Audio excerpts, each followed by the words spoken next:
I'd now like to introduce our researcher, Tafadzwa Maisha. Tafadzwa is our program and research manager. Very strong academic background. She completed her undergraduate degree in psychology, an MSc in clinical neuropsychology, and a second MSc in business psychology with human resource management. She's a very accomplished researcher and she's led on this project that we're launching today. So without further ado, I'd like to hand you over to Tafadzwa. Thank you. Thank you so much, Gemma. And as Gemma said, my name is Tafadzwa and you can call me Taffy for short. And thank you so much everyone for coming today and welcome. So just to start, I would like to share a little bit about my own culture. So I was born in Zimbabwe, and when I was 3 years old, I moved to the United States. At the time, I didn't have a cultural background per se, so the American culture was essentially the culture that I developed, with some influences from my Zimbabwean mother. So fast forward a few years, and it's time to move back to Zimbabwe. At the time, the only thing that I really knew about Zimbabwe at 9 years old was that it was where I was born, and it was that small teapot-shaped country on the bottom half of Africa.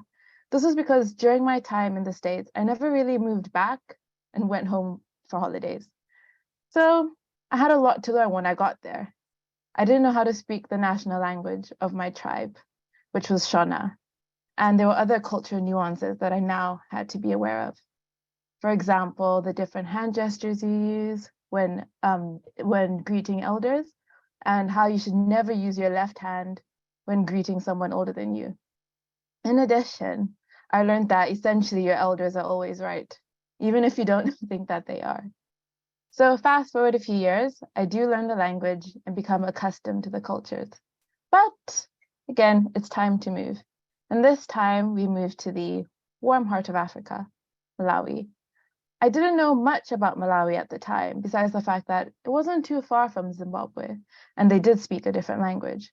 So when I arrived, again, I was exposed to a new culture, essentially. I did not know how to speak the language, and I had to now become aware of the way in which I spoke, in terms of the tone, the pace, and the different kind of slang that I learned in Zimbabwe didn't always translate the same way in Malawi. So again, fast forward, I get accustomed to the culture, but I don't necessarily learn how to speak Chichewa fluently, but I do learn how to say a few greetings and just enough to kind of get me by. So when I'm 18 years old, it's time to move again. And this time, moving to South Africa. And this was for university, so I was essentially on my own without my family. And I absolutely loved living in South Africa. It's such a multicultural country, and I had friends who were Xhosa, Zulu, Ndebele, Pedi, Afrikaans, and each one of them taught me a little bit about their culture.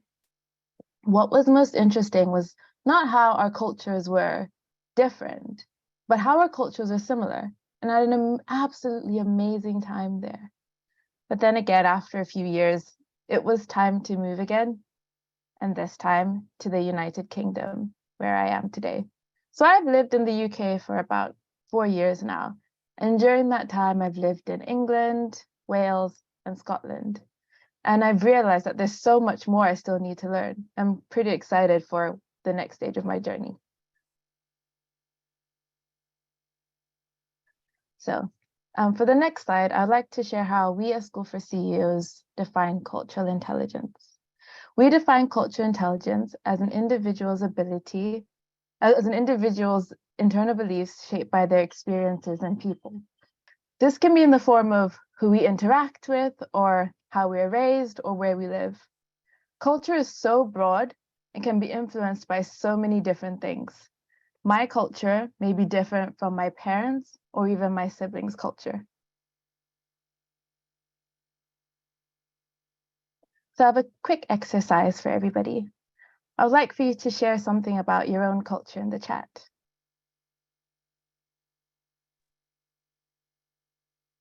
Taffy, I did have a comment come through that the chat was disabled, but hopefully that's been fixed now. I can see the chat. So I can see things coming through. That's great.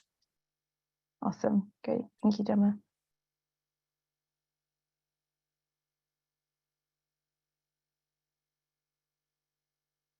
Okay, we've got we're all very polite, not direct,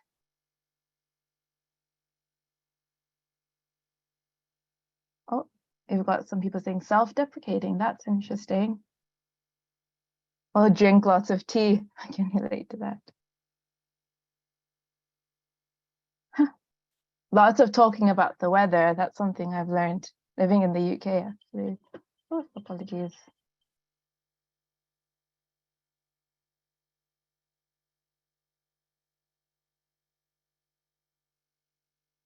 We like to talk to everyone. Respecting elders, same here.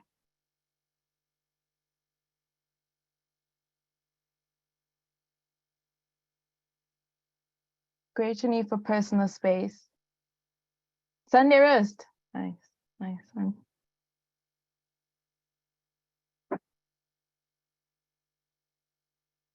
Pubs. Great, thank you so much, everybody, for sharing. All right, thank you so much, everyone, for sharing. There are a lot of things that I could relate to myself and things that I didn't know about. So thank you so much for all of your input with that. So I'll just go on to the next slide. And I have another question for you all. What words do you associate with cultural intelligence? Again, please feel free to write that in the chat.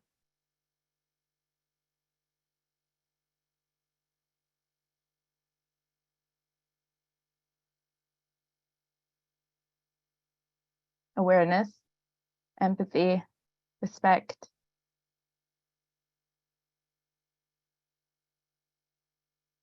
acceptance,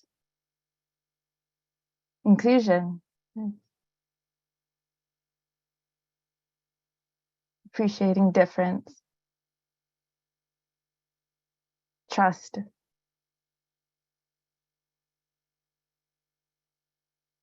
symbolism as well, awareness and adaptability,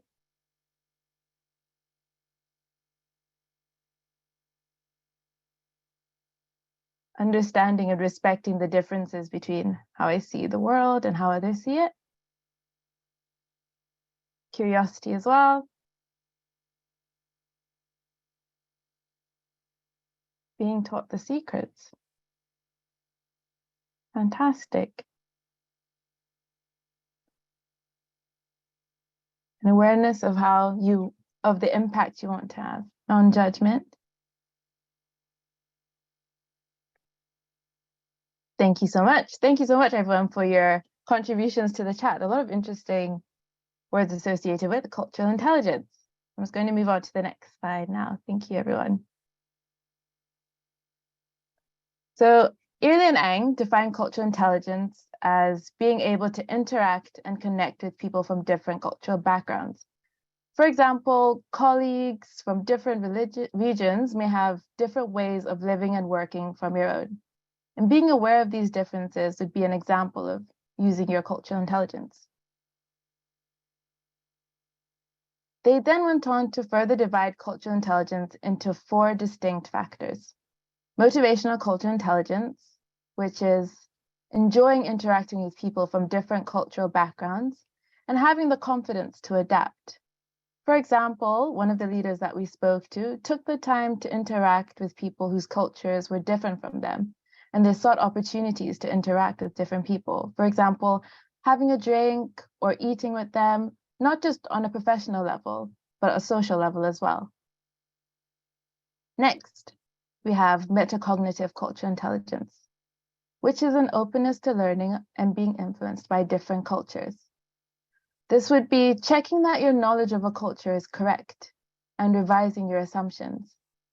Another leader that we spoke to mentioned going into a new cultural situation, thinking that because they had the knowledge from an experience with a seemingly similar culture, their way of working would be the same, only to find out that they weren't exactly the same and it didn't translate the same way. So they had to revise their assumptions in order to match and adapt to this new situation. And next, we have behavioral cultural intelligence, which is the adjustment of speech and nonverbal communication when interacting with people of different cultures.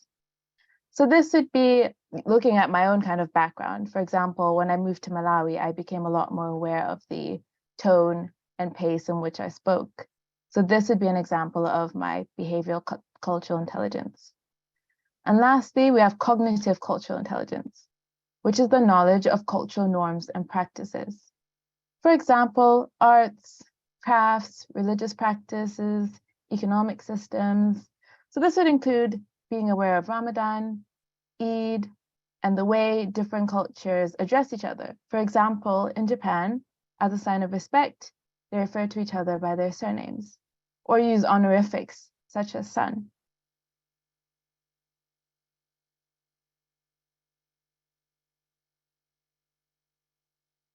So with all this being said, you might be wondering, why cultural intelligence? Why was School for CEOs interested in investigating cultural intelligence in leaders? Thanks to globalization, the world is becoming more connected than it's ever been, and organizations today look considerably different from the way they may have looked even a decade ago.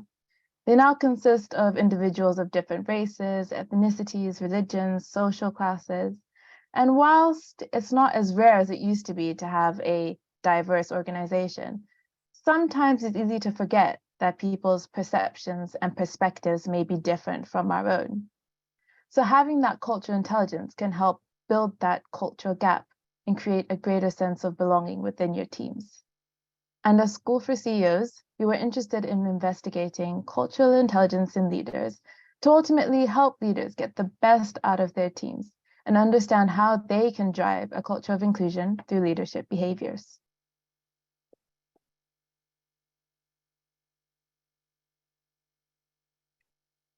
I'm now going to share two stories with you all, and I have a quick exercise after each story. So in this first story, an American expatriate manager had his cultural intelligence tested when working with a new team in Germany. And this team consisted of designers and 2 engineers. During one of their meetings, the designers are sharing their ideas for a new project. And the 2 engineers that are in this team kind of put these ideas off as immature, stunted, or worse. And as a result, this manager now thinks that Germans are aggressive and rude. I have a quick poll for everybody. Do you think that this person has high or low cultural intelligence? And please feel free to type why you think that in the chat.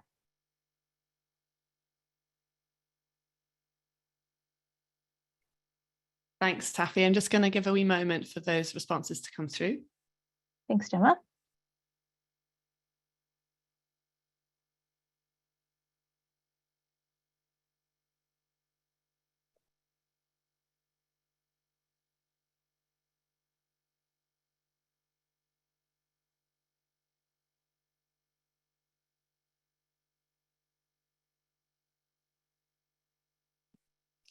I will share those with you now.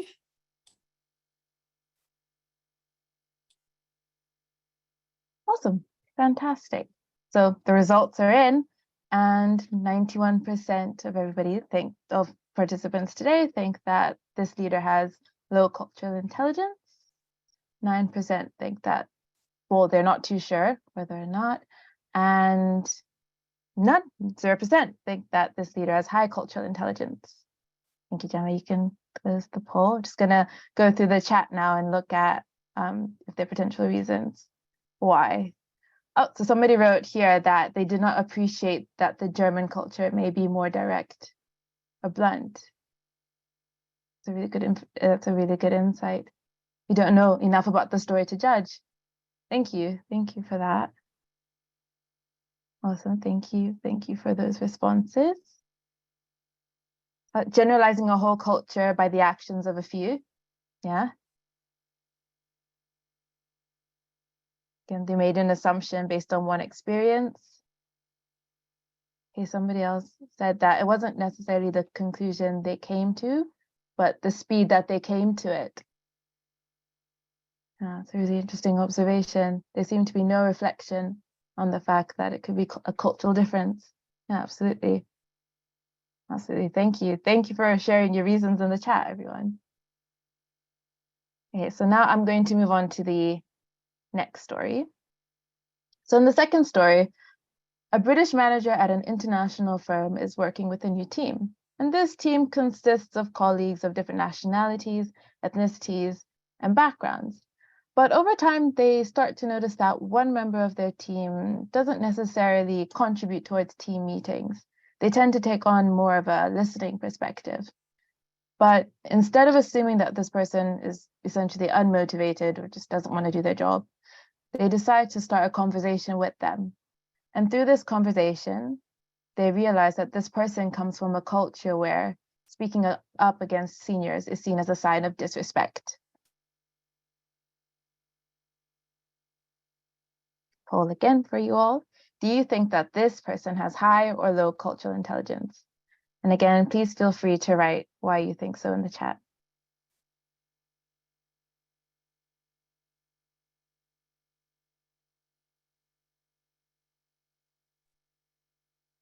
Thanks, Taffy. I'll maybe give another 10 seconds. Awesome. Thank you, Gemma.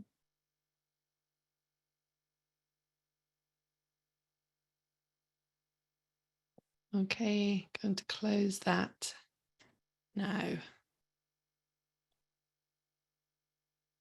Sharing with you, hopefully you can see. Oh, okay, thank you so much.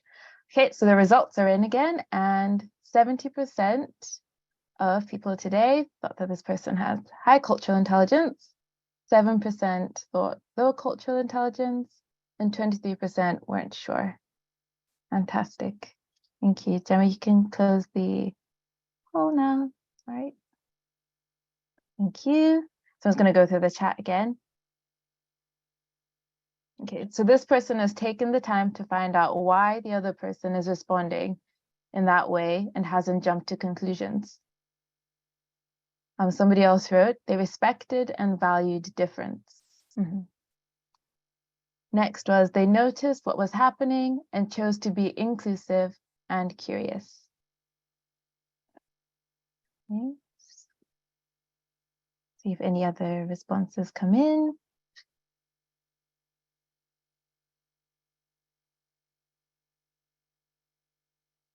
Took the time to understand why they didn't contribute.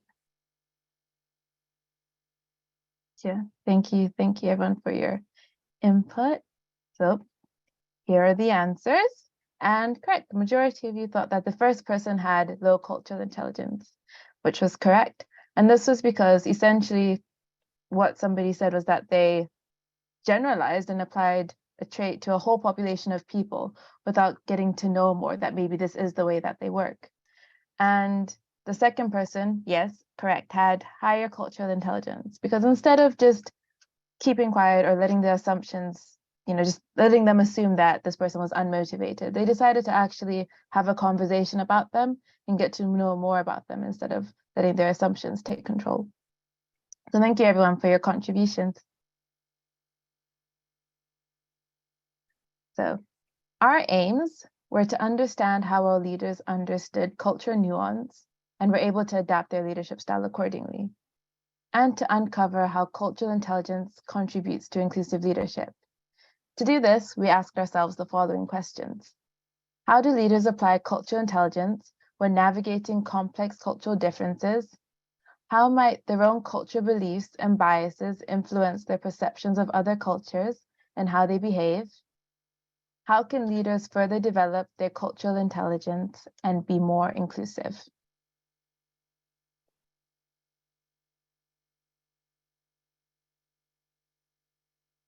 So next, we'll be discussing the results of our research. So in order to obtain our data, we surveyed over 200 leaders in the top 3 leadership tiers: CEO, their executive teams, and 1 level below. The reason why we chose this sample is because these leaders are often at the forefront of driving change within their organizations.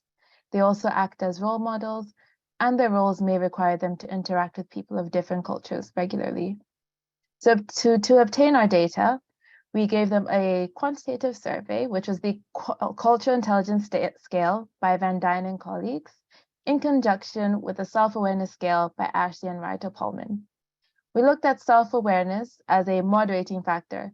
Essentially, we wanted to know that leaders had that awareness of the self to be able to perceive their own cultural intelligence. Once we obtained this survey data, we asked participants that obtained high and lower scores to take part in an in-depth interview, just to get a little bit more about their experiences.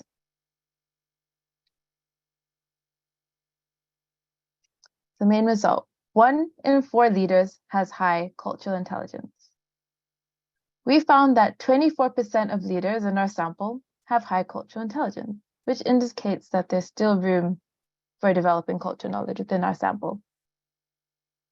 Safi, do you mind if I just jump in quickly? Because I just wondered if you had any expectations coming into the research on how many of our leaders, our contributors, would score highly, and whether this is in line with other research or with your expectations. So what was your initial reaction to this? Thank you, Gemma, for that question. Actually, to be honest, it was lower than I expected.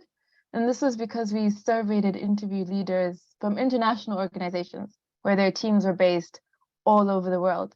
And when I was kind of doing my background reading and research on the topic on cultural intelligence in leadership, one of the research reports that I read mentioned that 90% of the leaders in their sample, and they looked at, I think it was about 70 different countries, and 90% of these leaders thought that cultural intelligent leadership was a leading priority, especially when having to kind of adapt your leadership style in diverse work settings. But then again, even though I am, so it's a lot lower than what I was expecting, I guess this does go to show how complex culture is as a construct. But yeah, thank you for that question, Gemma. Thank you, Taffy.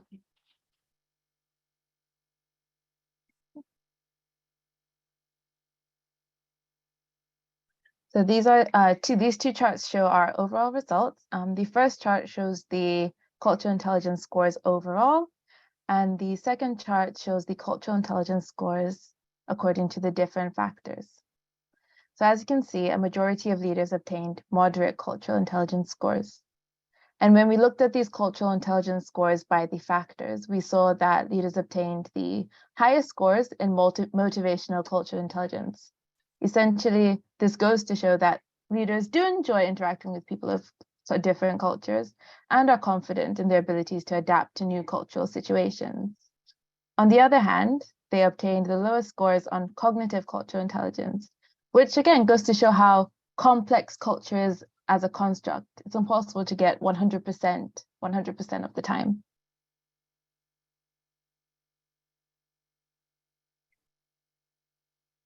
So the next two charts look at cultural intelligence and level of seniority. As you can see from the charts, CEOs had the highest overall cultural intelligence scores within the sample, with their executive teams and one level below having slightly lower scores. However, according to our cultural intelligence scale, all of these scores would still be considered as moderate. So this shows that, yes, leaders are interested in developing their cultural knowledge, but there's still room for further learning.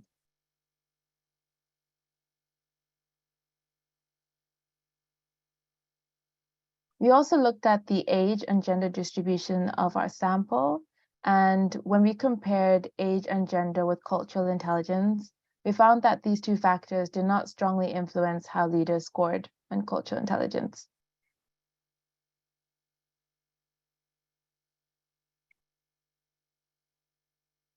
Next, we looked at the geographical distribution of teams and discovered that perceptions of multiculturalism may be influenced by team location. This was because 69% of leaders who did not have geographically distributed teams did not view their team as multicultural. This could imply that the majority of leaders in our sample believe that geography plays a role in multiculturalism.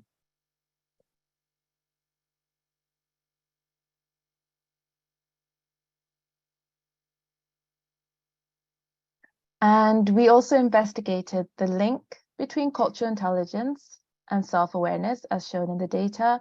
And as you can see, the majority of participants had moderate self-awareness. This means that leaders in our sample are able to evaluate how their values, passions, and goals fit into their current environment, but there's still room for further growth and development. Further analysis showed that the more self-aware the leader, the higher the cultural intelligence.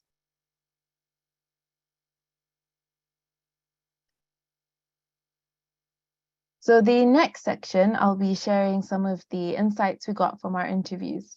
And as I previously mentioned, we interviewed leaders who obtained high cultural intelligence scores and lower cultural intelligence scores.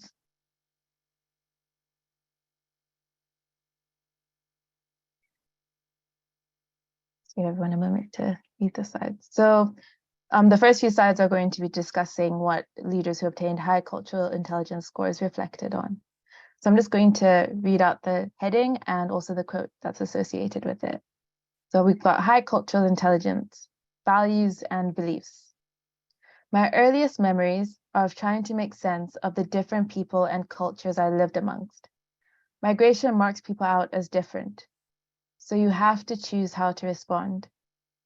As a child, that was about trying to fit in, and the only way to do that is to pay more attention to difference in order to blend in. We found that leaders recognize and reflect on how their own beliefs may influence how they perceive others. For example, reflecting on personal upbringing and the people that have influenced them, and how that shapes their values, beliefs, or biases. One of the leaders I interviewed mentioned hiding parts of themselves or parts of their culture in order to fit in with their peers, but later on realizing that this was something that was unique about them, and it was a unique aspect of themselves, and it was something that needed to be embraced and valued.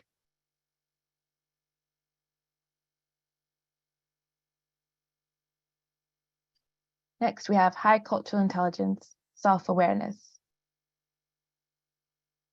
Self-awareness is fundamental to recognizing difference.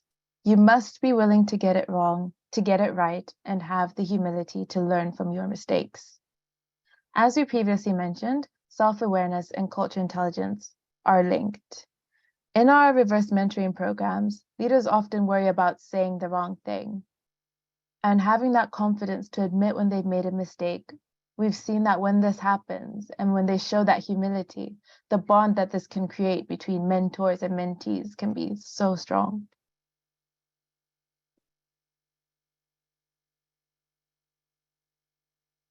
And then we have high cultural intelligence, adaptability, and curiosity. If you don't meet people where they are and put your own standards aside, you can't move forward together. This slide is essentially about leaders showing that respect for other cultures and putting their preconceptions aside.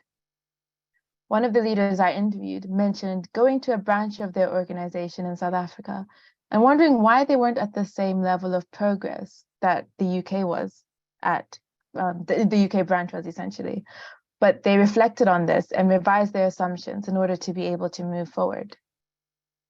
The leaders I interviewed also talked about adapting their behavior when working with others from different cultural backgrounds, just to create a greater sense of belonging with their teams and a positive environment for their colleagues, and using active listening to pick up on the different cultural nuances. One of the leaders I interviewed actually mentioned repeating back what someone said to them, just to make sure that they had really been listening and understood.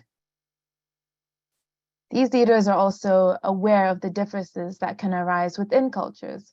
For example, the differences that can arise from being in different tribes, generations, or genders. I mentioned in the beginning when I was sharing my own kind of cultural background that I was essentially born into the Shona tribe, where we speak the Shona language. But in Zimbabwe, we have two main tribes, the Shona tribe, and we also have the Ndebele tribe. So I'd have to be aware of what the tribe outside of my own, or as a leader, how they live their lives and the different practices that they use. High-scoring leaders were also curious, showing this curiosity by doing their homework on cultures that they were about to interact with, or engaging in a reflective practice and reflecting on what culture means to them or how their own culture is shaped. One leader that I interviewed also asked if their culture shaped their experiences or if their experiences shaped their culture. And that also really made me reflect as well, because it reflects on the life experiences and how kind of we get to where we are today in our belief systems.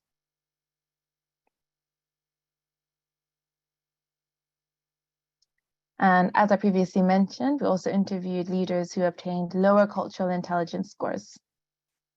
So upbringing and bias. If I hold a negative belief about someone because of their background or where they're from, and they behave how I expect them to, this confirms my unconscious bias about them. On the other hand, low-scoring leaders felt that their scores were attributed to a lack of knowledge and biases. Similarly, upbringing was also considered as a contributing factor. For example, having limited exposure to different cultures growing up and only having that experience of diversity later on in life. And one of the leaders that I interviewed also mentioned that growing up, their peers were essentially people who looked like them and had similar backgrounds. But once they started university, their peers looked considerably different, and they now had to learn to interact and adapt to this new diverse environment.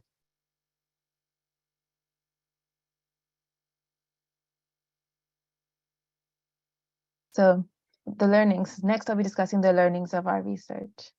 We found that leaders who have a broad range of life experiences, be that professional or in their personal lives, were seen to have greater cultural intelligence. They are proactive and seek diverse cultural experiences to expand their knowledge. And as I mentioned before, the more self-aware the leader, the more culturally intelligent they are likely to be. These leaders have humility. They want to know more about others, but also more about themselves, their biases, their preconceptions, not letting that get in the way of learning or building relationships. And lastly, culturally intelligent leaders are curious. They seek out opportunities to learn through people, places, books, and online sources, appreciating that learning about other cultures does not necessarily involve getting on a plane.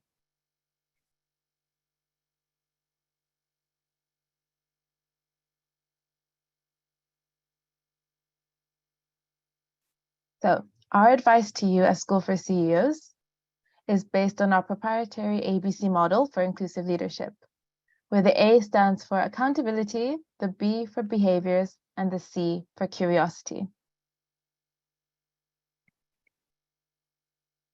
We ask leaders to be accountable, show humility, and be open with your teams when you make a mistake, because this can empower others to support you.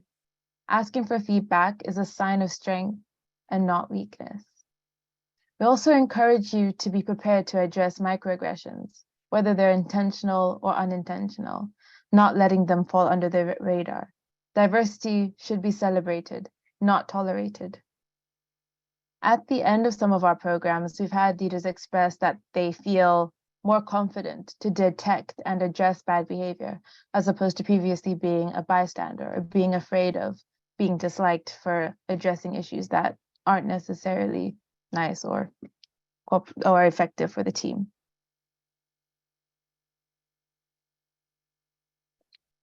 Next, we ask you to role model inclusive behaviors. Let your actions show that you care about cultural differences, and your colleagues will feel encouraged to copy those behaviors and also be more open with you. We encourage that you engage in active listening to show that you're genuinely interested in what people have to say, and also be prepared to unlearn behaviors.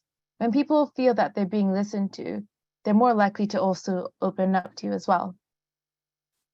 We ask that you apply your learnings and know how to respond to different cultural interactions, as opposed to reacting in default mode or not being interested in filling those knowledge gaps. One of the leaders in our reverse mentoring programs was mentored by someone from Kenya, and from his experience, he not only realized the gaps in his own knowledge, but also became an advocate, sharing his experiences and learnings with the wider organization.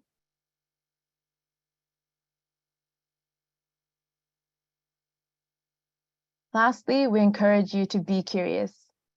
Seek conversations with different people in your organization to feed that curiosity. That being said, it's also important to acknowledge cultural privilege. Some questions asking about another person's background can come across as othering. For example, asking someone a question like, "Where are you from?" This person might interpret that as, "You're not like me, you don't belong in the same kind of environment that I do." So it's good to actively reflect on your own social category If you let other people guide the conversation, and if they want to tell you their background, they will. We also encourage leaders to create a safe space to be curious so that your intentions aren't misunderstood and the impact is positive. For example, reverse mentoring can be used to create a psychologically safe space where mentors and mentees can feel free to feed their curiosity without having that fear of saying the wrong thing. And as I mentioned before, gaining cultural intelligence does not necessarily involve getting on a plane. A lot can be learned from speaking to people who may be different from you within your own communities. One of the leaders that we interviewed mentioned joining a running club or a charity, and they were able to meet people with diverse experiences from their own and expand their knowledge as a result. So thank you, everyone. And I'd like to give Gemma the opportunity to come in. Thank you very much, Tafadzwa. That was brilliant. And I see we've got a couple of questions that have come in already. I'm going to do a little bit of admin before I open up the Q&A. If anyone is interested to have a conversation with School of SEOs about what we, some of the work that we do to support inclusion in organizations, or actually any of the other work that we do, just select the relevant area in the poll that's on your screens just now, or if you're not interested, just click on not just now, thanks, and we can arrange for a member of the team to have a follow-up chat with you. So I'll just leave that open for a minute or two and come to the first question. And actually, this is a bit indulgent of me, but I'd like to start with a question of my own, if that's okay. I was really struck, perhaps we can take the slides down so we can see nice and clearly.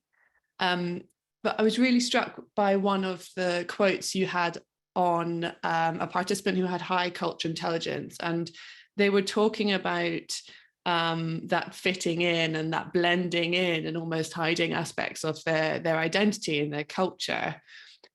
And I just wondered, this is asking for your reflections, I suppose, or your experiences. What do you think gives people the confidence or enables them to feel empowered to be their whole true selves? I know we've had lots of conversations on reverse mentoring programs about code switching as a subject. So what do you think empowers people to be themselves in the truest sense? Thank you, Gemma. That's a really interesting question. I think reflecting back and kind of reflecting on my own experiences, I do think it definitely takes time. It's not an over the night kind of solution where you're just like, okay, I'm just gonna suddenly tell everybody everything about myself. I think it's about being put in environments where you feel that people are genuinely interested in learning about you and learning where you're from. And that also, again, takes time, you know, developing a relationship with somebody, continuing to talk to them. If that person share something about themselves, you might feel more encouraged to share something about yourself as well. And kind of having that sense of community, I think, is also really important. Kind of feeling like you're not the only one who's going through these experiences, or you're not the only one who's got this background, or, you know, you find those commonalities. I think kind of what helped me from a personal perspective was during my time in South Africa and seeing that friends who were essentially, I thought I had nothing in common with, we did have things in common with. I did have things in common with. So essentially kind of having those conversations and creating that space to have those conversations kind of loosens you up and makes you a bit more open and feeling safe to be yourself. But again, this is all in layers. It's not going to happen overnight. It's kind of an ongoing process. Thank you. I hope that. Thank you. Yeah, that's interesting. I've seen one comment come through on the chat asking about slides. So we don't usually share slides, but we are going to share the recording with you afterwards. And we will also be sharing the PDF of the research, which has all of the data that was included in the slides. So you'll all get all of that in the follow-up note. I've seen a question from Andrew. It came in quite early, talking about CEOs and senior leaders of organizations, larger organizations at least, tending to have worked abroad at some point in their career. However, those earlier in their careers may not have had that same opportunity. So how can we help increase cultural intelligence among individuals who don't have that same opportunity to live or work abroad? Absolutely. I think it's, again, having those conversations within your teams. As I said in a previous slide, that organizations today consist of many diverse individuals, and you don't necessarily have to get on a plane and, go fly to another country in order to expand your cultural knowledge. It's kind of looking for that cultural difference in your own backyard. So one of the leaders that I previously spoke about joined a running club or a community club, and that helped them learn about a culture that was different from their own. So I think having those opportunities to just speak to someone who may have a different experience from your own would be very beneficial. Of course, if you don't have the opportunity to fly to a different country. So it's not necessarily about leaving the country. It's just about having those conversations with people who might have different experiences from your own. Mm, mm. Thank you. And thank you for Manju there as well. You were asked a question recently, which got me thinking around the 4 factors. Mhm. So you talked about motivational, metacognitive, behavioral, and what was the other one? Cognitive. Yeah. What was your interpretation of those in terms of if a leader was to focus on one, what do you think is the most important or could be the most transformational factor? I definitely think, reflecting back on the different factors, that motivational cultural intelligence would be the most important, because that speaks to that curiosity, like being interested. You first need to be curious about another person to then be able to learn a lot more about them and expand your knowledge. And I think once you have that curiosity and you are proactive and you ask those questions, then everything else follows behind. Then you get the behavioral, the cognitive, and all the other factors, but definitely having the motivation and the curiosity to take that first step is important, in my opinion. There's a question that Ewan's just asked, which kind of links to that and when that goes too far. So how do you best show that curiosity and interest in others without actually putting your foot in it? And, using the example of Lady Susan Hussey at Buckingham Palace recently.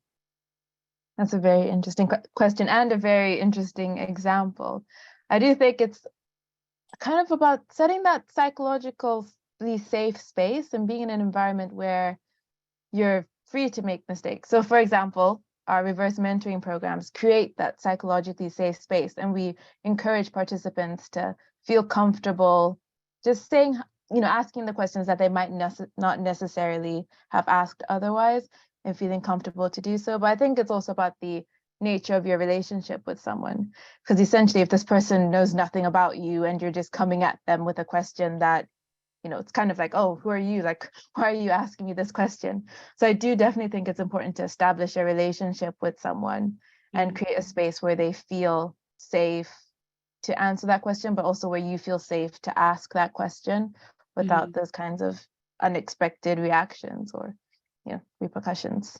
Yeah. So relationship first and rapport first. Yeah. Yes, absolutely. Just goes back to the other point of, if people do want to talk about their background, they will. Yeah. I do remember being on a train with you once on the way home from London, and we started talking to a passenger next to us, and he asked you where you're from, and you said Edinburgh, and you could just see him. He was just and he was really, you could sense that he was dissatisfied with your answer, but he didn't pry. It was really interesting to observe the interaction. I've got a really interesting question come in from an anonymous attendee. In your experience, how does the UK's cultural intelligence compare to some of the other countries you've lived in? That's a very interesting question. Thank you so much for asking that. Oh, that's a very interesting question. I'll reflect on that for a minute before I answer. I think, I guess because I was a lot younger, essentially, when I lived in a lot of these different countries. And a lot of them were diverse in their own sense of the way. But I do believe that South Africa, in terms of all the places I've lived in, has had a really good kind of cultural intelligence. But I think that's because it's so diverse in the sense of, the different tribes, the different cultures, marriage practices. And you kind of have to be aware of that so that you don't offend someone. But coming to the UK, I do feel like there is definitely curiosity there with people I've interacted with, and people do like to ask questions, just like the example Gemma gave, and someone asking me where I'm from and I reply Edinburgh, and you could tell that they wanted to know more. So I do think in comparison, the UK is doing pretty well in terms of cultural intelligence because it's such a diverse nation. And I feel like having, England, Wales, Scotland, and living in all of those different places, you do learn quite a bit, and you learn the different ways in which you're perceived. And I'm always open for conversations to share about my own culture. And I'm always happy when people do ask me anyways. So I think, the UK is doing pretty well, in my opinion. Thanks, Taffy. And if we've got any other participants on the call who have similar experiences or have lived in multiple different cultures and would like to chip in, then please just chip in the chat and send your message to everyone. It'd be great to hear from you as well. Question from Fraser here. Is culture intelligence higher for people from smaller countries who are typically exposed to more different cultures than people who've grown up in larger ones? That's a very interesting question to reflect on. That's something we might need to research on in terms of geographical scale and size, because that's not something we essentially considered within our research, that the area that you live in may influence your exposure to different cultures. A lot of the conversations we did have were based on locality within, essentially the UK, of like, I grew up in Yorkshire and I didn't have a lot of experience interacting with people of different cultures because of the town that I grew up in. But I think essentially you might need to do a bit more research on how that might, geographical area might influence cultural intelligence and how that's developed. Thank you for that question. And as a factor, just the impact of digital and connectivity now, you wonder how big a role that plays. And just to build on that question, when I was doing my undergrad, I studied French and Spanish and lived in Chile for a semester, going to university, and I did a module on Español de América, which was all about how the Spanish language arrived in Latin America. And the initial kind of theorists talked a lot about geography as being a real factor to how language developed. So if you had a big mountain range or a big lake that inhibited communication from one community to another, then the Spanish language evolved, accents, dialects evolved in quite a different way. So it's interesting to see how that might have evolved through time as well in terms of the connections there. Thank you, Fraser. We've had a question from Uzma. What are some of the challenges you faced when sharing your culture? The challenges I faced was interesting when sharing my culture. It just reminds me of a conversation I had with Gemma again on the train. Seems like we have a lot of our inspirational conversations on the train.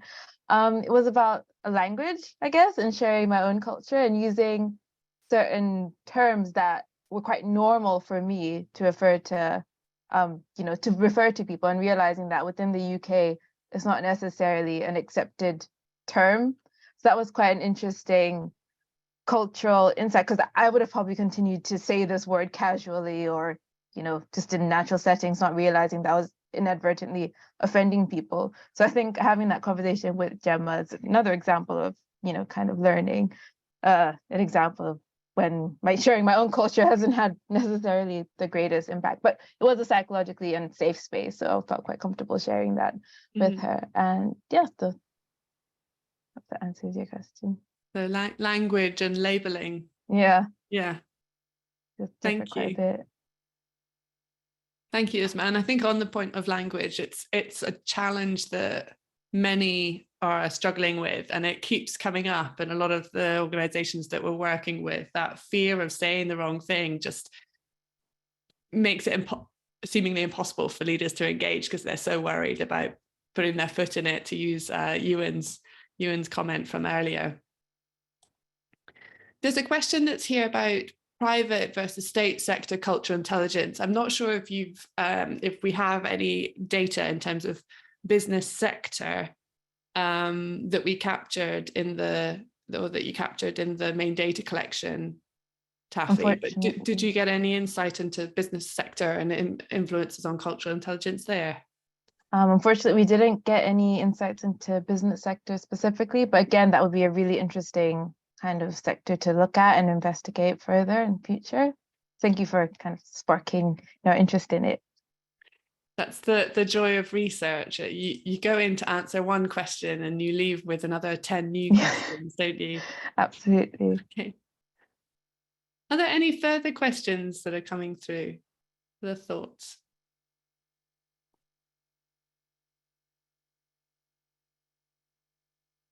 Just give another moment to see if anything comes through.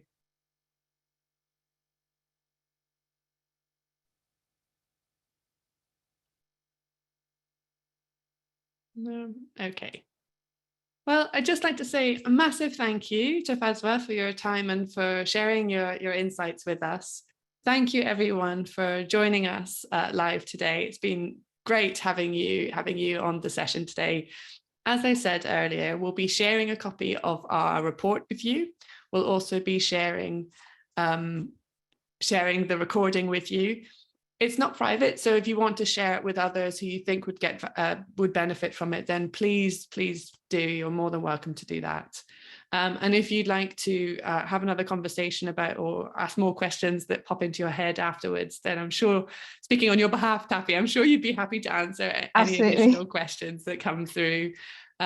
Big thank you from me, and we look forward to seeing you again soon. Take care. Thank you so much, everyone. Take care.